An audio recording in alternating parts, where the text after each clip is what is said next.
Let's talk about the digestive problems. I don't know a single person, be it in my family or, among friends, who doesn't suffer some form of digestive issue. It could be the acidity in the stomach, or it could be the bloating. It could be the gaseousness. It could be pains, abdominal pains. It could be Crohn's. It could be something really more serious. No one really thinks that that could perhaps be caused by species inappropriate food, by a large amount of vegetables we're eating, which we're not designed to do. What are your thoughts on those? Yeah, well, I think that's exactly right. That especially with our digestion, I mean, this is where our food goes. And so if you're having indigestion, you're having problems and pain throughout your digestive tract, it's most likely that you're putting something in your digestive tract that shouldn't be there in the first place. And so you're doing something that's disrupting that. And there are a lot of ways that plants can do that. And, wheat germ agglutinin, gluten, that causes problems for people with celiac, but it causes problems for everyone else as well. Gluten is a lectin. Lectins are a class of defense chemical in plants, or some lectins that are in meat as well, but they don't seem to cause a problem for us. And but the ones in plants do. And gluten is one of these, and they can bind to different carbohydrate receptors. So you have different sorts of proteins and carbohydrates like on the surface of your cells. This can bind to them, damage them, and cause problems. And one of the problems that it can cause is it can cause what's called leaky gut, which is causes damages to the tight junctions in your gut lining. So you have cells that make up the wall of your intestine, just like your skin. And so that's barrier protection, because your alimentary tract, your digestive tract, really is the outside world.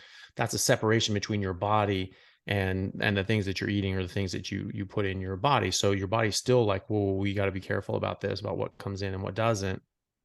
And one of the ways it does that is because those cells are stuck together with these tight junctions. And so when that damages, then those cells are sort of flapping loose, and particles and molecules and even bacteria can sneak through those gaps and get into your body and your bloodstream when they really have no business there, and your body would normally keep them out. And so that can cause a lot of problems, and that can allow other lectins to get into your body. These are foreign objects. The bacteria obviously are foreign in relation to your body. And so your body attacks them and makes antibodies towards them. And people that are genetically susceptible seem to be able to develop autoimmunity. So the body attacks these molecules and makes antibodies. And then, but these antibodies go all throughout the body. And so there's something called a process called molecular mimicry, where some of the antigens on your cells may be similar enough to the lectin or whatever your body's attacking, that it can sort of have a bit of cross reactivity with your own cell, sort of stick there, and your body attacks that. Normally that's not possible. Your immune system, every immune cell goes through a stage of maturity, of maturation, where they're introduced to every antigen in your body. And if they respond even weakly to any of these, they get killed. So they don't ever make it out into the system. So it's actually quite rare, but it can happen. You can get this cross reactivity. And when you have that, you obviously get this autoimmune response, and your body can attack your own body. But it used to be thought that you got sensitized in some way, and then your body kept attacking your own body, right? I don't think that that's the case, though, because when you remove these lectins, when you remove these things from your diet, when you reduce your inflammation, that those antibodies go away. We can actually track those. You can actually track the antibodies for certain autoimmune issues like Hashimoto's, for instance, or Graves' disease. And we see this in clinical practice, or I do anyway, and other people who follow these sort of tenets do as well. I have dozens of patients with Hashimoto's, and a few with Graves, going on a carnivore diet, eliminating out everything that doesn't belong in their body. We actually see their antibodies coming down without any medications, no medications, and yet they improve. Their thyroid function improves, and their antibodies go down, which is fantastic. So that's one way that that these things can disrupt your gut, and with Crohn's as well. I mean, Jesus, like, you ask somebody with Crohn's what fiber does to them. It's not a pretty picture. You ask someone with IBS what fiber does to them. It's not a pretty picture. There was actually a study, the only interventional trials with fiber, actually showed that fiber made things worse, made IBS and IBD worse. So irritable bowel syndrome and inflammatory bowel disease, IBS and IBD, they both get worse with more fiber on clinical human trials, right? The only trials or only studies and papers that say, oh, fiber is good for you and confers a benefit are epidemiological studies where they asked people what they ate, and they said, oh, how much fiber, or what are you eating, or whatever, and they found, well, people that ate more fibrous, fruits and vegetables, whole fruits and vegetables, they did better overall in their health than people who didn't eat as much fiber. Okay, well, who's not eating fiber? I'm not eating fiber, I'm only eating meat, but I mean, how many of us are there out there? It's like me and the Maasai and the Inuit, and so, it's not that many people. So in the grand scheme of things, in the general population, who isn't eating fiber? Is people that are eating highly processed, ultra processed foods like McDonald's and Pizza Hut and all these sorts of things. Not to single anyone out, but like those are the types of things, right? And that's because you can't put fiber in processed foods because you have to freeze these things and ship them all over the world, and they don't freeze well. Fiber doesn't freeze well; it makes it all mushy and weird. So you can't have fiber in those sorts of things. So really, what they're comparing people that are eating ultra processed foods and people that are eating whole foods. Well, I'm not surprised that the people eating whole foods are doing better than the ultra processed garbage foods. And they say, well, these are people eating meat. Well, they consider pizza meat because they can have meat toppings. Well, that's meat. Well, there are other things in there too. And then they consider, McDonald's, meal meat because there are meat patties, but that's the vast minority of the ingredients in a McDonald's meal. You have a couple meat patties, you have way more bun, you have way more vegetables and tomatoes and sugary sauces. You have a whole thing of potatoes deep fried in trans fats for decades, and now vegetable oils, industrial seed oils, which are absolutely toxic, massive omega-6 ratio, hugely inflammatory and oxidative to your body, and then a massive sugary drink, which isn't great, or diet, which honestly is either just as bad or possibly worse. And so, you can't just say, oh, that's meat. This person's eating less McDonald's. That means they're eating less meat. That means, and that's better. So therefore meat's bad. And it's just like, that's stupid. You're stupid. Like, I'm just sorry. I just know I have no tolerance for people that push that agenda anymore, because it is just ridiculous. And so when you actually look at the interventional trials with fiber, where they said, okay, here's more fiber, here's less fiber, here's the same fiber, what's the difference? They found that people that ate more fiber, their IBS got worse. People who ate the same. People who reduced it got better. People who eliminated fiber eliminated all symptoms.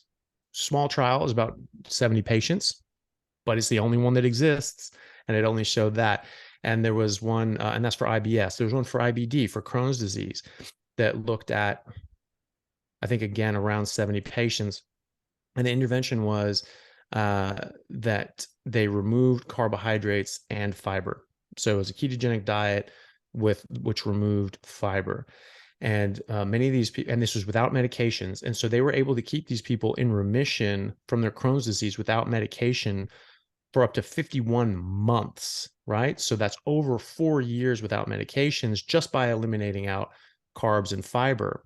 And contrasted that with a control group that didn't stay in remission, or stayed in remission on average 0 months, right? So that wasn't a very good alternative, right? So they needed medications, whereas you just get rid of fiber and you largely reduce and carbohydrates. Obviously, we don't know how much each one is contributory in that study, but you eliminate those things, you largely eliminate a lot of the things that are causing a lot of harm. And what comes with carbs? Gluten.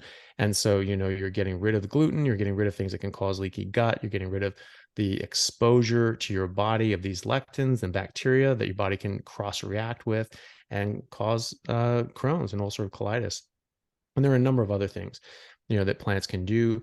They have protease inhibitors in wheat, soy, and many other plants that block protease, which is an enzyme from your pancreas that breaks down proteins into their constituent amino acids so that you can absorb them.